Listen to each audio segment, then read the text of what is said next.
Shalom. Devosi 2 Samuel pasal 19 ayat 1 sampai yang keempat. Demikian firman Tuhan.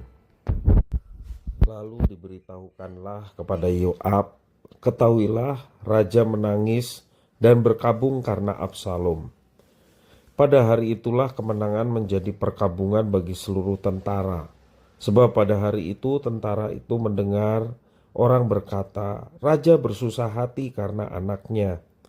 Sebab itu tentara itu masuk kota dengan diam-diam pada hari itu, seperti tentara yang kena malu kembali dengan diam-diam karena melarikan diri dari pertempuran. Raja menyelubungi mukanya, dan dengan suara nyaring merataplah raja, "Anakku Absalom, Absalom anakku, anakku." Demikian firman Tuhan. Dari teks yang tadi kita baca, bagaimana Daud begitu berduka atas kematian anaknya. Hati seorang bapa mana yang tidak sedih tak kala melihat perilaku anak kandungnya yang semata-mata hanya mendatangkan duka cita? Beberapa orang bapak di dunia ini mungkin saja bisa merasa sakit hati dan memutuskan hubungan dengan seorang anak yang berperilaku demikian. Namun apakah ia bisa melupakan anak itu? Tentunya tidak. Sejahat apapun perilaku anak itu, ia tetaplah seorang anak yang memiliki hubungan batin dengan bapaknya. Demikianlah kita mengenal hubungan Daud dengan Absalom anaknya. Absalom telah berlaku kurang ajar dengan memberontak dan mempermalukan orang tuanya. Hal ini jelas memilukan hati Daud, tetapi sebagai seorang bapa, ia tetap mengasihi Absalom anaknya. Hari itu kemenangan para prajurit tidaklah membuat bersorak-sorai dengan sukacita, tetapi sebaliknya Daud merasakan duka cita mendalam karena kematian Absalom. Daud menangisi kematian Absalom, sampai-sampai tangisan dan ratapannya terdengar begitu keras di telinga para tentara yang berperang untuknya. Hati Bapa yang ditunjukkan Daud mengingatkan kita kepada hati Allah kepada umatnya. Sejujurnya kita tidak pernah berhenti memilukan hati Bapa dengan pelanggaran-pelanggaran kita. Namun demikian Tuhan Allah tidak pernah berhenti memikirkan dan mencari kita. Ia begitu berharap agar kita kembali dalam pelukannya. Ia mau mengampuni kita. Sampai kapanpun Tuhan Allah setia menanti kehadiran kita. Hatinya begitu berlimpah dengan kasih dan pengampunan. Apakah kita bersedia menanggapi kasih setia Tuhan, mengakui semua pelanggaran kita, dan menerima anugerah pengampunan darinya?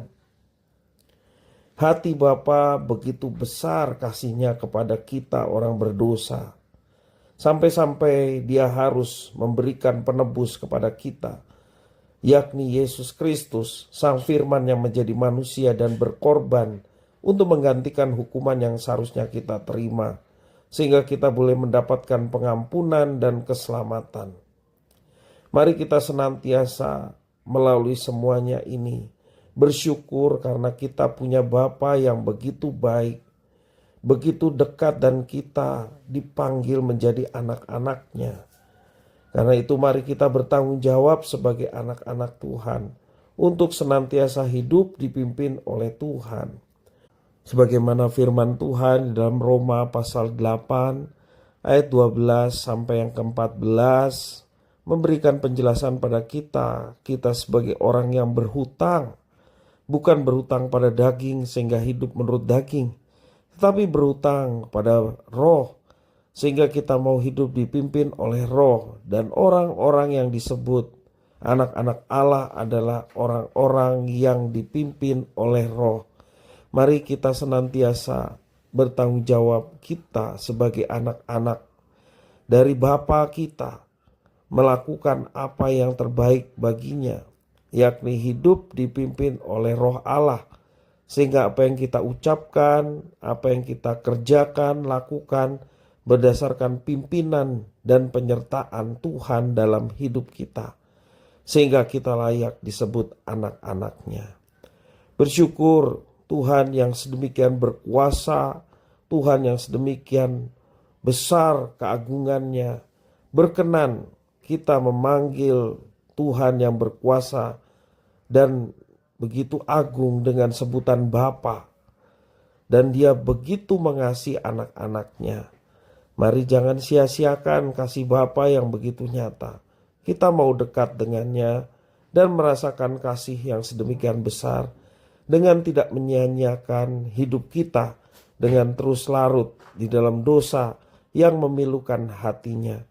Tetapi ketika kita disadarkan lekas untuk segera bertobat dan kembali kepadanya, sehingga nama Tuhan dimuliakan dan hati Bapa begitu senang atas setiap perbuatan anak-anaknya. Tuhan Yesus memberkati.